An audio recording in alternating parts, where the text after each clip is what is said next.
Hey guys, welcome to Masquerade of Motherhood, or as I like to call it, the Mom Show. I'm your host, Courtney Doyle, and this is a place where I am giving you permission to not have it all together.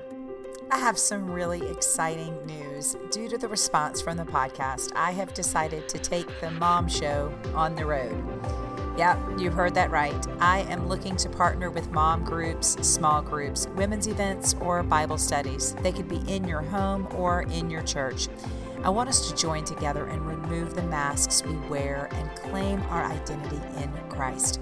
If you're part of a group and you would like for me to speak, follow the link to my website, CourtneyDoyleMinistries.com, and complete the request. Hey guys, welcome back to the Mom Show. My guest today is Laura Acuña. This month we have been talking about eating disorders and we have talked about body image, and today's guest is going to share about her personal experience.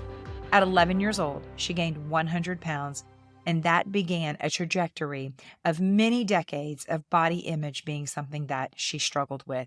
She is raw and vulnerable and honest with us. She went on to write a book titled Still Becoming: Hope, Help, and Healing for the Diet-Weary Soul. How does this affect us as women? How does this affect our children, our girls, the language that we use, and the message that we're sending? This is an amazing conversation with an amazing woman, and I know that you are going to be blessed. Here's my conversation with Laura.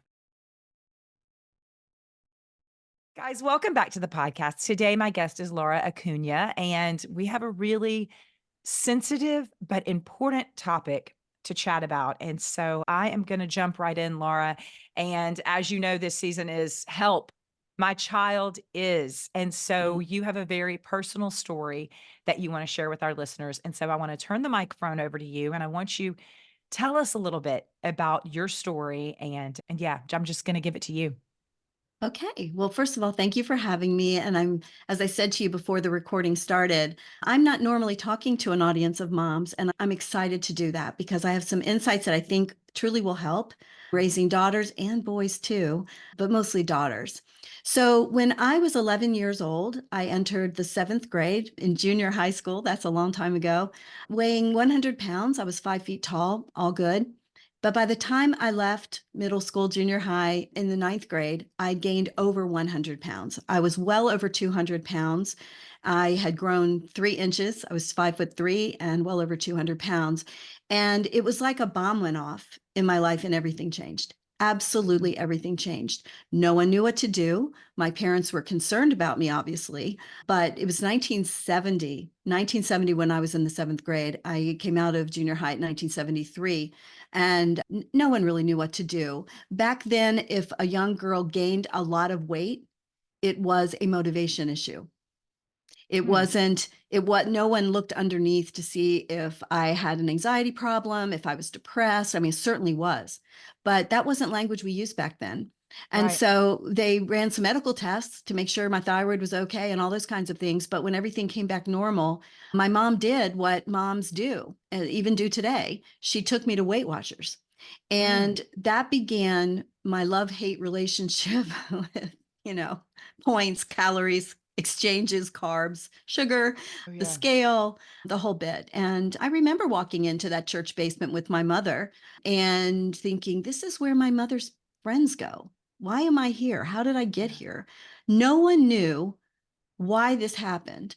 And honestly, I did not really know why and how this happened until just a few years ago. Hmm. It took that long. And so for decades, I lost it, I gained it. I lost it, I gained it. Dieting, starving, I never developed anorexia or bulimia, but I did suffer with disordered eating, which we now know is the number one way women abuse food in our culture. Most women do it.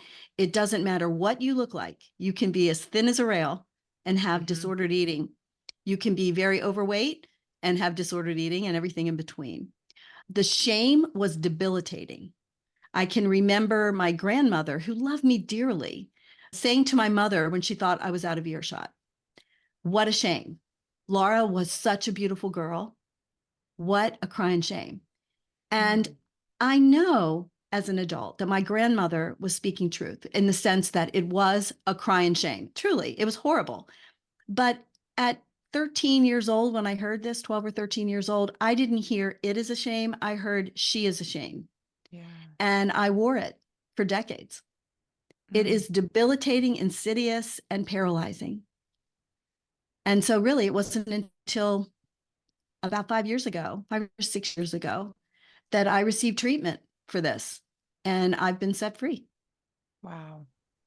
You know, that that brings up, I'm going to back up to that 13-year-old girl. And I think that any of the listeners could probably identify in some way with statements being spoken over you Mhm. that were not intended for harm, but were actually harmful. Exactly. Um, Great way to say it. my my mom, I mean, my dad is the baby of 8. And there was just a few boys in there, and the rest were all sisters. And they varied from the oldest, who was my grandmother. My dad's mom was teeny tiny, like 5'1", just this tiniest little lady. And so some of my aunts were super tiny. My dad and the brothers were all 6'4" or 6'5", very Wow. big, tall men. So a couple of the sisters were also 5'8", 5'9".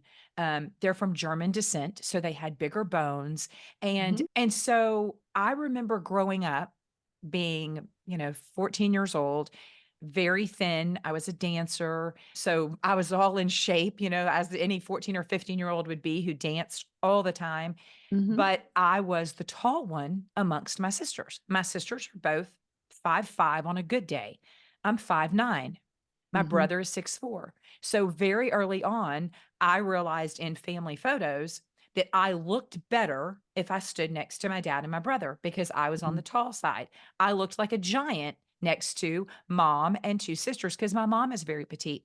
But I say all of that because my dad, as some of his sisters, when I was younger, they were well into their 50s and 60s, and they had become really big women, as my dad would say. And he used to tell me all the time, you better be careful, Yes. or you're going to be as big as your Aunt Ruth. You better be Mhm. careful. Have you seen her? And, that was a young age. What do you mean be careful? Like at this point, I'm actually quite thin. Right. But it absolutely was embedded in my brain. And it wasn't until now I'm in my 40s that I was like, wait a minute, because I'm approaching the age they were. I remember going and talking to my doctor about it and saying, I have to get this weight off because daddy said I Yes. have to be careful or I'm going Yes. to look like that. And the only vision and memory that I have of those women was not a vision that I want for myself. And so it's interesting how you're also saying your grandmother was saying that not to harm you, but Mm. it did. It And we did. have, We do. And what I'm, first of all, your story about fearing ending up like older women relatives is so common. I've heard this since I wrote my book. I've been hearing it over and over again. And that pressure being put on young girls. You don't want to be like your grandma. You don't want to be like your mom. You don't want to be like so and so. And what are you supposed to do? Like mhm, you just said, you were 14 and you were thin. What do you mean I have to be careful? What does that mean? mhm, And that messaging can cause a girl to have an eating disorder. I mhm. mean, she'll start controlling it even when she doesn't have to. Right, right. So it's very common, and we have to be very careful as parents watching that language, the Mm, things that we say about bodies, other people's bodies, and our own bodies. Really yeah. important. It is. I have a daughter that was also a dancer, and we actually just had this conversation because she listened to another dancer talk about how, well, you eat protein in the morning and then you dance all day and you're in class all day or whatever, and you don't eat another bite of food until maybe 4 o'clock. And then that's just a little snack of something. And you train your body to this smaller portion eating, not really healthy. Maybe you just grab a Coke because you're on the run or whatever. And it was an interesting conversation. And I was proud of her that she recognized this isn't normal. Like I'm not eating normal, though she's healthy. She's not too thin. And she's just now at 21 years old. She said, I just need to be a little bit more aware that when I do eat, I need to be fueling my body in a healthier way. And so when we talk about eating disorders, I want moms to hear we're not just talking about the specifics of a child who's bulimic or Right. anorexic. What you just said, this carried on for generations for you, this dieting roller coaster and the shame of gaining that weight at such a young age. When you're going through this trial, though, Laura, what mask did you wear? What did the outside world see, though the inside Laura was hurting? The outside world saw a cheerful, bubbly people pleaser who I mean, I was such a people pleaser. That played out in all of my relationships at home, dating, when I started dating, the boys I dated, the friends I had, the way I interacted with teachers in school. Many people thought that I was just the happiest, cheerfulest, most joy-filled young lady. I remember many mothers saying to my mother, "Oh, I want my daughter to hang out with Laura because she's just so cheerful and bubbly and optimistic and upbeat." And I was dying inside. Mm, I remember seeing a therapist very early on, and I didn't stick with it because he confronted me and I ran away, which we often do. I was in my late 20s, I think, mid 20s. I wasn't married yet. And I was describing my emotions to him. He asked me how I felt. And I was there for general therapy. I certainly didn't go for disordered eating because I didn't really even know what that was, right. but I was unhappy. And so he said to me, "Tell me how you feel." So I described a couple situations that I'd been in recently that were really painful. And he stopped me and he said, "You know what? You have just described three very painful things, and you were smiling the whole time you told them to me." Mm, And I said, "I was?" And he said, "You were. I want you to be aware of that." I never went back. It just rattled me so much. He outed me, is yeah. basically what he did. And I've been outed like that before when I went back for help and I was taking it more seriously and I was older and I was willing to listen and to be confronted with the people pleasing because it was the only way I was going to get well. Hmm.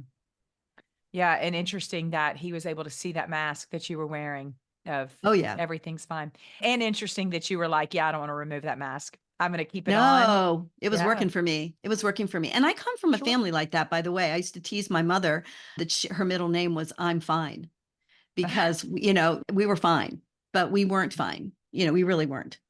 I think Yeah. that's a really easy mask for women to wear, for moms to Mhm. wear. In my interviews with other moms, it's very common.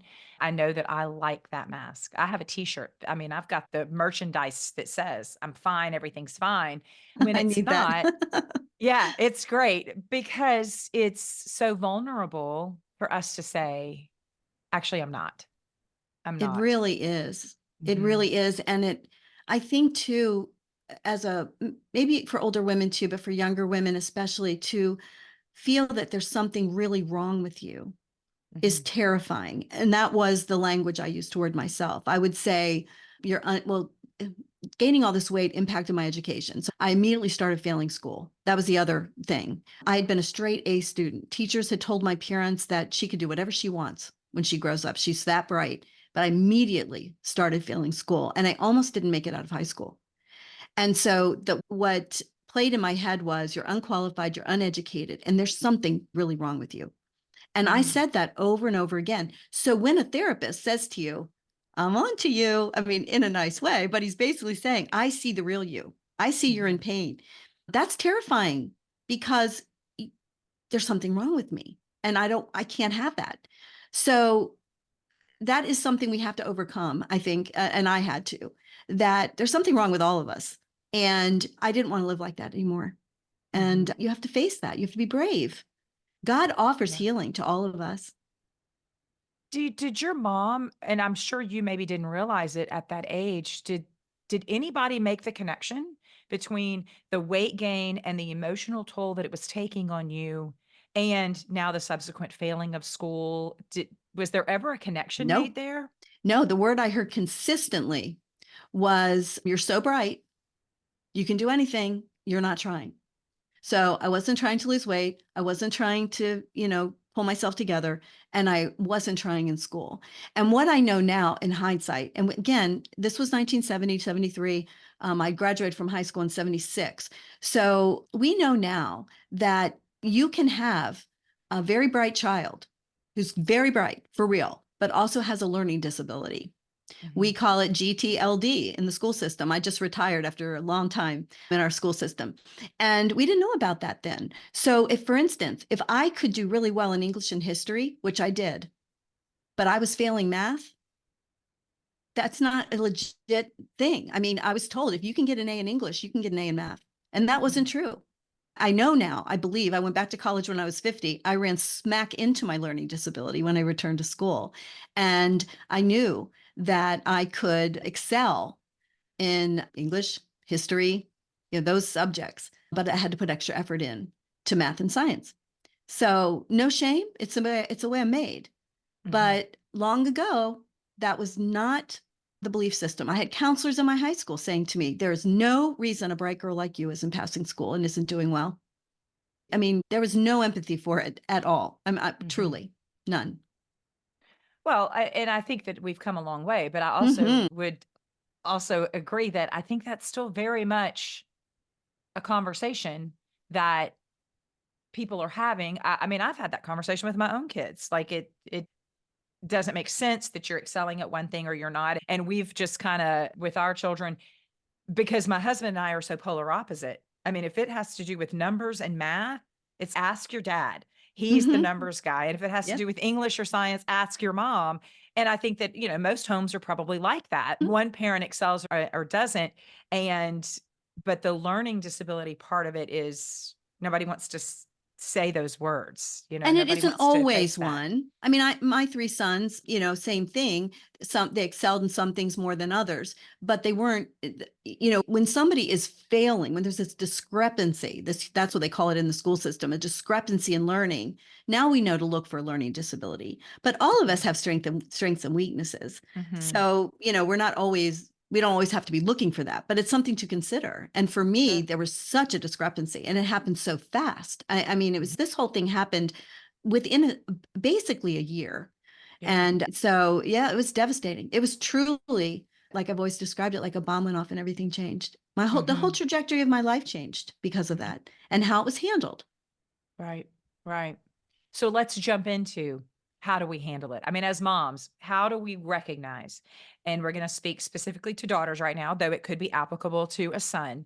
Mhm. How do we recognize if our daughters are struggling? Like, what would you say is not normal and should be looked at more closely?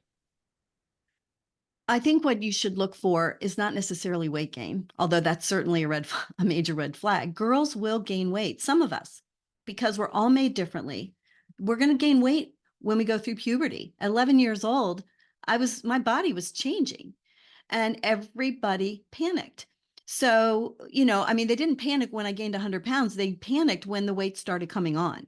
So when I weighed, 120 pounds or weighed 130 pounds, the panic went there was a lot of panic, a lot of worry. So, first of all, I'd say don't panic.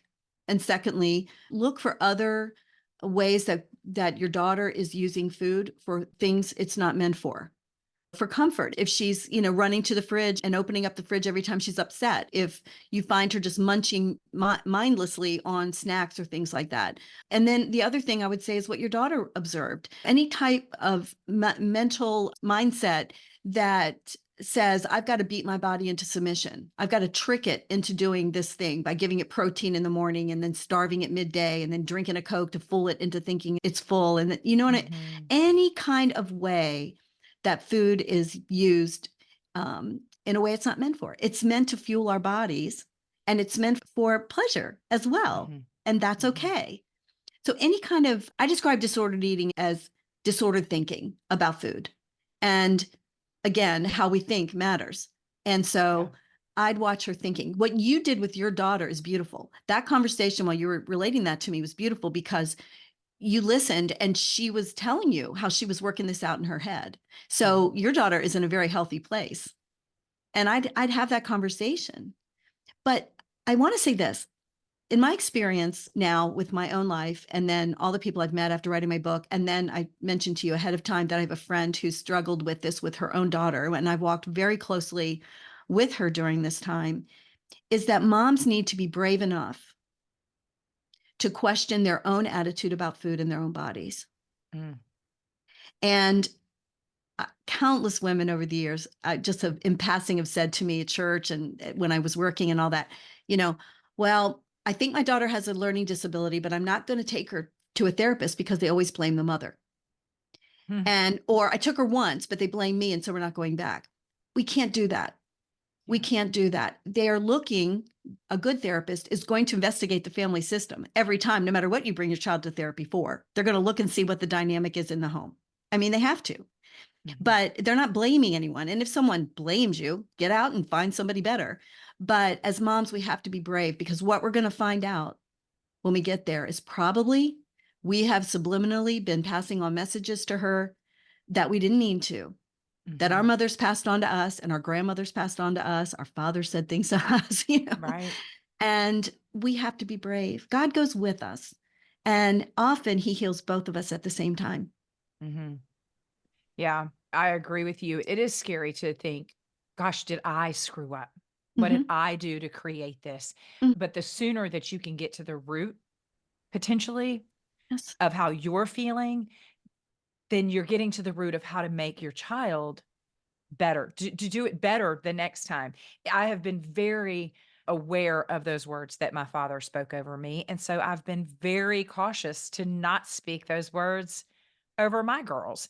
I love, I love and admire my girls so much for their confidence in their body, in their looks, in their ability to say, I don't care. I don't have to have makeup on to feel pretty or have my Yes. hair all fixed. I mean, it's been an attribute of theirs that I'm like, man, I love the freedom that you have. And so they have taught me something in that. And Beautiful. so it did, but it made me kind of look at myself like, wow, you're holding yourself to an expectation. Do you need to get all dressed and things like that? And so I do want to shift now because you did write a book, Diet Weary Soul, is what you say in your book. And so it leads me to this question of what we're already talking about.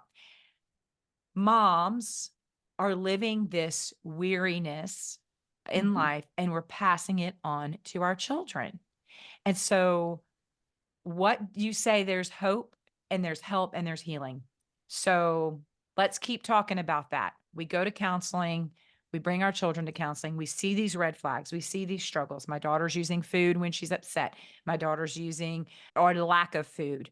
Mhm. Maybe she's jumping on every diet trend that all of TikTok or her friends are talking about. We go to counseling.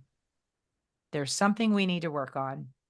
Where's the help? What's the hope? What is the healing? What does that look like for us as moms so that we can take this shift from passing these negative thoughts, these comments that we were raised with onto our children? What does that look like? Well, first of all, this principle applies to any reason why you would take your child to therapy. It's not just food because see, it's not the food. It isn't the food. It's food is what girls and women with disordered eating turn to, but underneath of it is a belief system that needs to be dealt with. A belief system that what you look like is what you're worth, or a belief system that only skinny people have good lives, or a belief that you are damaged, or there's something wrong with you, or God doesn't love you, or I can't live my full life until I weigh 110 pounds, or whatever those false beliefs are. Boys won't like me, all those things. It's the thinking underneath that has to be fixed. When I went for help, we did not talk about food. We talked about my thinking. We talked a lot about my thinking. Now, she sent me out to a registered dietitian for food.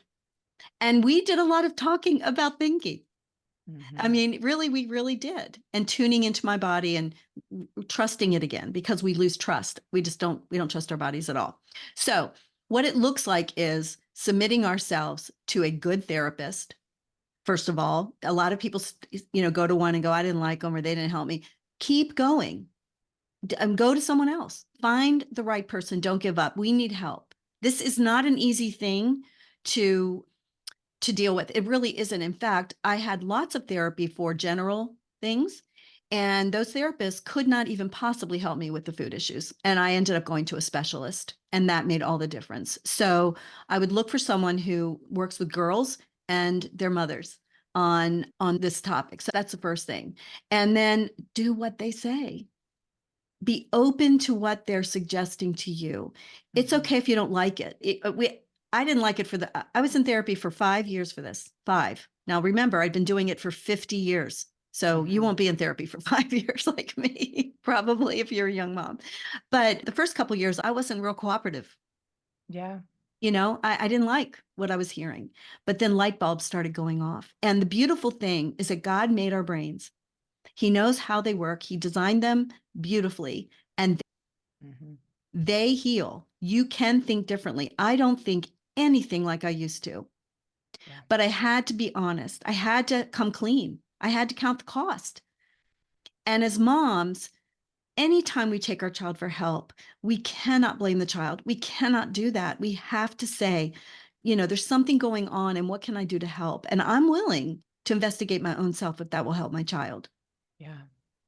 It's really important. And you know what? God meets you there. He's so Yeah. grace filled and he's so kind. It's not, Mhm. we think we're going to fall into a million pieces and we'll never be put back together again. But the truth is, we will become our true selves. Yeah. And that is so freeing. It's really beautiful. And I think it's so important when we're faced with situations as moms to be open to that therapy and to make that a safe place for our children. Like, Yes. because we need to go and speak to a professional, when I've chatted with my kids about situations that I do not know how to handle, because there are so many that I am ill equipped to handle. It's not, well, you have something wrong and I don't know how to fix it. So we're just going to go to therapy. That's not the language that I'm using. I'm using the language of, I need to know how to be better for you. I need to know how to help you. And there are professionals out there that have been trained with the tools to help move us from point A to point B, to help us get better about our thinking with regard to maybe food or, a situation or whatever it may be. And I think that we have come a really long way in Hmm. debunking this thought that therapy is just for people who are sick. I encourage everybody that I talk to, find yourself a Christian counselor, a therapist, a coach, somebody that can help you flesh out some of these feelings, some of these thoughts, because you're so right. Our thinking can be changed. And I think the sooner we acknowledge that something is askew, then the quicker that we can heal. Because, like you said, it took 5 years. You had lived a really long time with this standard of thinking. And so Hmm. I feel like the longer you live in that pit of thinking, the longer it's going to be and the harder it's going to be to climb out of it. Oh, Wouldn't you yeah. agree? Yes, when it was over and I graduated from therapy, my therapist and I, first of all, we miss each other so much because, we were together every week for 5 years, but I dedicated my book to her. I mean, Oh, I her love that. knowledge and expertise changed my life along with the Lord. Psychology reveals, but Jesus heals. And that's Yeah. exactly what happened. But she said to me at the end when we said goodbye, she goes, I got to tell you, when you walked in my office that first day, I thought, oh boy, we got a lot of work to do. And she was right. And I took it seriously. I was all in. I was Yeah. suffering and Mhm. I didn't want to suffer anymore. But I will say, also parenting for me, and I hear this in your stories as well, Courtney, is it's a mutual learning journey. And when it's done right, we're not the authorities on everything. We don't know. Look, they give us babies when we're in our 20s. We know nothing. We I know know absolutely nothing. Yeah. nothing. I And still know just a little. right, right. And then because yours span so many years, your children, you are being challenged in new ways now. Mhm. But it's a mutual learning experience and it's beautiful. And I believe that's how God designed it. Our oldest son, also very bright, went to school and did very well in preschool, kindergarten, and then he went to first grade.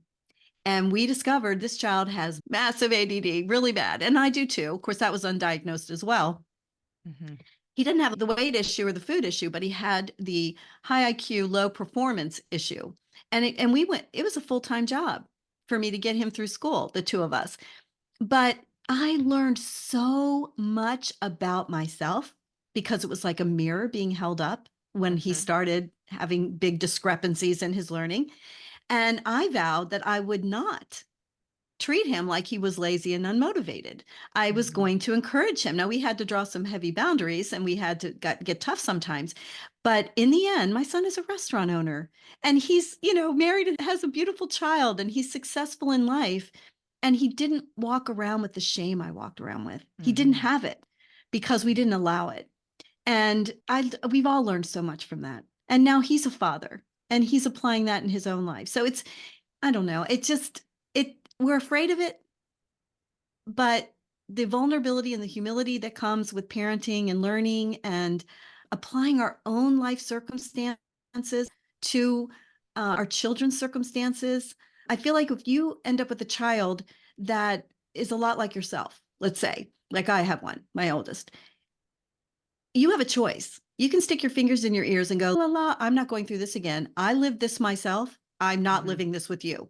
You can do that. Sure. Or you can say, I get you. I totally get you. I was there. This happened to me too. And we're going to do it differently together because we know more now. And I'm your person. And I had to bring my husband along because he didn't have that experience in life. He sailed through his school. So it is a learning and it's a beautiful experience. And God comes into the middle of it. And it's amazing. It really is. It's hard, but it's amazing. And I think, well, and like what you're saying, and that's part of why I want to do this series. It's why I do the podcast, is because I want other moms, I want other women to know you're not alone. Like other people are experiencing these things as well. And I do think there's so much healing and freedom in when you have those conversations with your kids too. Yes.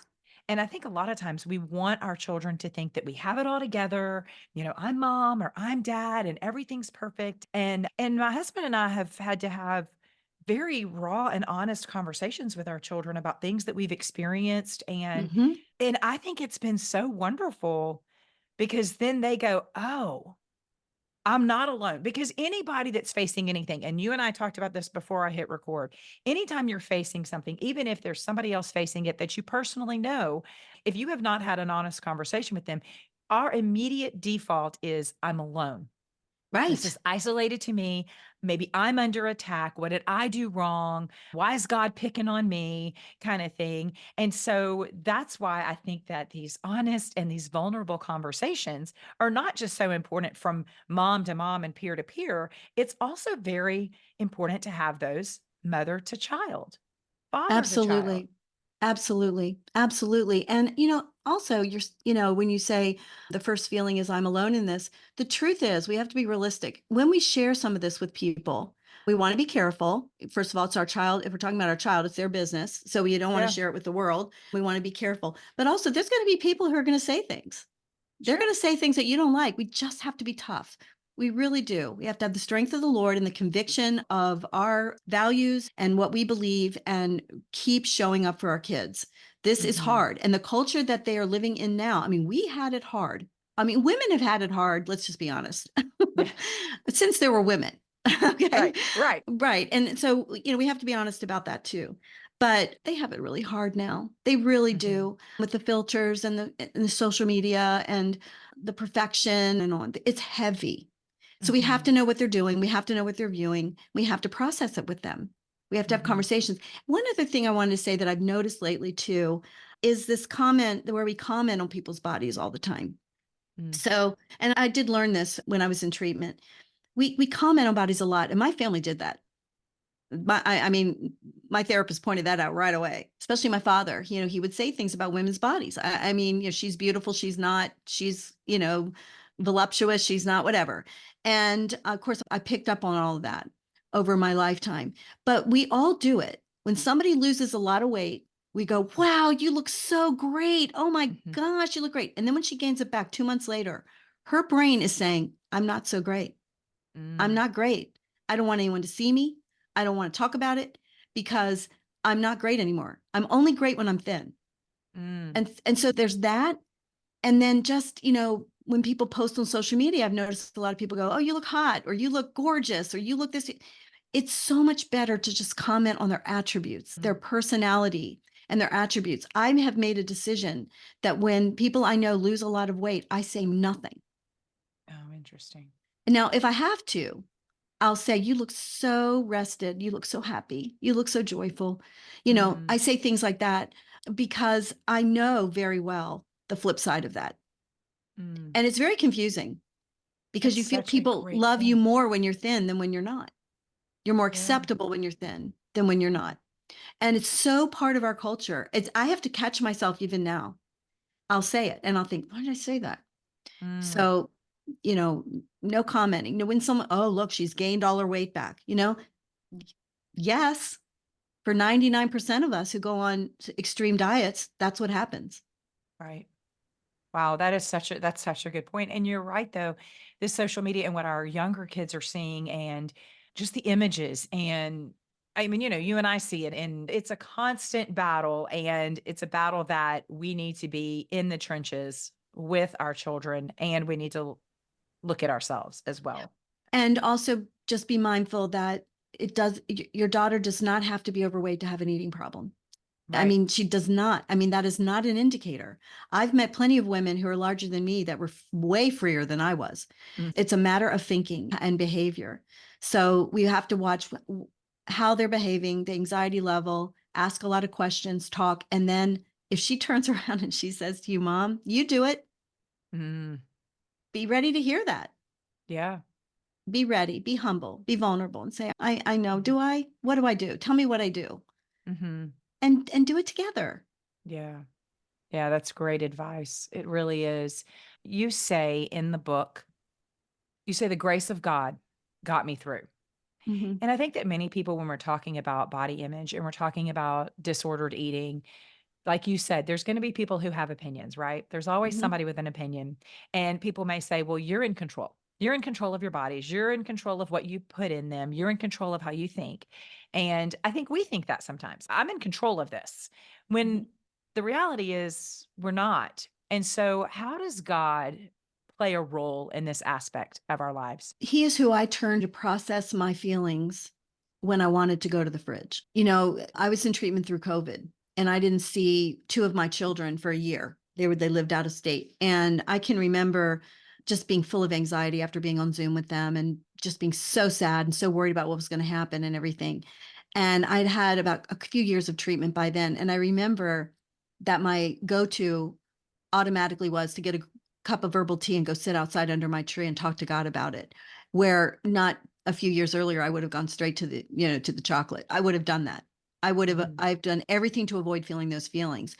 So he has been the ever present counselor, kind father who has helped me be real, to take my mask off and tell him, I don't like this. I don't like this at all.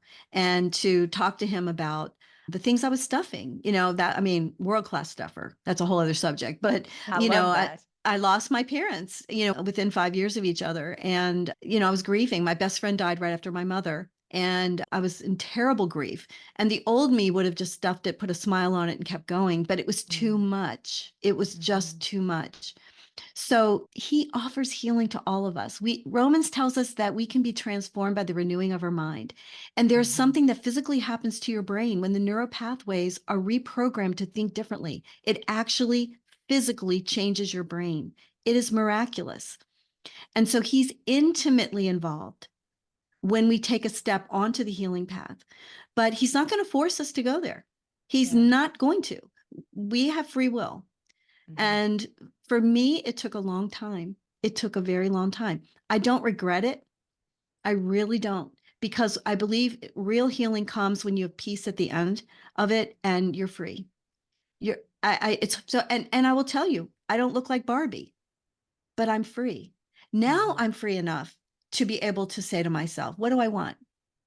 Without panicking, without going into a tailspin, without taking extreme measures, that now I work with my body instead of against it because mm, it's my friend. I've yeah, learned to love it again. I hated it for 50 years, mm, hated it. yeah, So God has been, that he would heal me in my 50s and 60s is unbelievable to me, but he's that kind. yeah, And you don't have to wait that long. We are much more right, enlightened now than we were when I was young. right. And it's so, and for the listeners that maybe you're, or this is hitting a nerve with them and they're like, oh, this sounds familiar, that maybe are in their 30s, 40s, 50s, whatever age, the sooner that we can recognize this and the sooner that we can teach these tools to our children, of course, the better, the sooner the better. But it's teaching them also that reliance that God does see this. This is not Mhm. something that's hidden from him. This is not something that you can't take to him. I mean, I love that you use the example of versus running to the pantry to grab some chocolate. You ran to him. That's what hope looks like. That's what healing looks like when you can put him in place of other desires. And you made a comment about, looking at yourself and saying, what do I want? And I think sometimes as moms, we feel very selfish Mhm. because we have given our lives to our spouse, to our children, right? It's always about them. How do I be a good mom? It starts in the womb. Like, how do I take care of my body because I'm growing this baby and now I've got to serve this baby because it's, a baby and it needs me. And now it's a toddler and now it's you get the point. We Yep. give and give of ourselves to make others happy, to serve others. And then it feels selfish when we say, well, what do I want? What do I like? And I think about that show with Julia Roberts, The Runaway Bride. Have you Oh, seen yeah. that? Oh, yeah. Mhm. And she kind of runs from these men, right? Every one. Mhm. And the eggs change. Every guy that she's going to marry, the eggs that she eats changes based on what. And I always think about that show sometimes when I think about how we can get stuck in pleasing other people as moms. And then maybe we do get to that empty nest phase. Mhm. And now Mhm. all of a sudden it's, I don't know what eggs I like Right. because the kids have always liked scrambled eggs. That's And I never and thought about the fact that I didn't. And right. so I hope that moms here say as well, it's okay to ask that question. It's okay to Oh, it's say, imperative that you ask that yes, question. yes. Yeah, What do because you I have to be like? healthy. You would, and Yes. also, yes, you nailed it on the empty nest. I've been there. I'm there now. The women who make the best transition from nest to empty nest are women who have been taking care of themselves in that way all along. They've just patiently been waiting for their opportunity to fly. And they view this season of life as natural and normal and the good fruit of their parenting. If your children can fly and leave, you've done your job, even though it's painful for us as moms. And Mm-hmm. then the other part is that we need to be as healthy as we can for our kids. Yeah. I mean, that is one area that I wish that I had addressed earlier because of my children, because I mean, as parents, we know, especially when we have some hindsight, that we would have done things differently. Mm-hmm. And I pass some of this stuff on to my kids. It hasn't manifested in the same way it did with me because they're boys, Yeah. but it absolutely has. I see it. I see it. But now we can talk about it. We Mm-hmm. can talk about it and process it. And that's been very healing and beautiful for us too. Yeah, of course. And I'm sure it's also when you see it manifest, you're able to spot it and then Hmm. probably much more willing to say, hey, you know what? I didn't do that great whenever I Yep. was parenting you. Let's Yes. talk about how I could have done it better. And again, you go back to those very vulnerable and honest conversations with your kids and it's so imperative. I close every show with asking somebody to share a scripture, a verse in a scripture, and what you're praying for. Would you share that with us? I will. What I'm praying for right now, where I see God moving, not just in my own heart, but in the hearts of the women around me, is for women to become stronger and more solid in their faith, lining up their thinking with the truth from God's word on any subject, all subjects, I guess.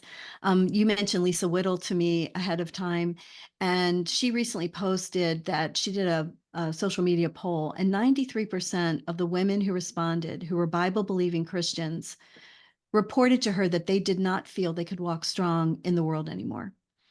Mm, And I read that and my heart broke. I'm a women's ministry leader for many years and, of course, speaker and all the things. And I feel really strongly that we need to equip women and the older women, such as myself, need to stay in the game or get back in and be encouragers, not mhm, complainers, not I'm so glad I'm not raising my kids today. No, we are glad we're not raising our kids today. Right. But we don't have to say that, and we don't have to have that be our mantra. We need to be supportive and model the faithfulness of God over the long haul.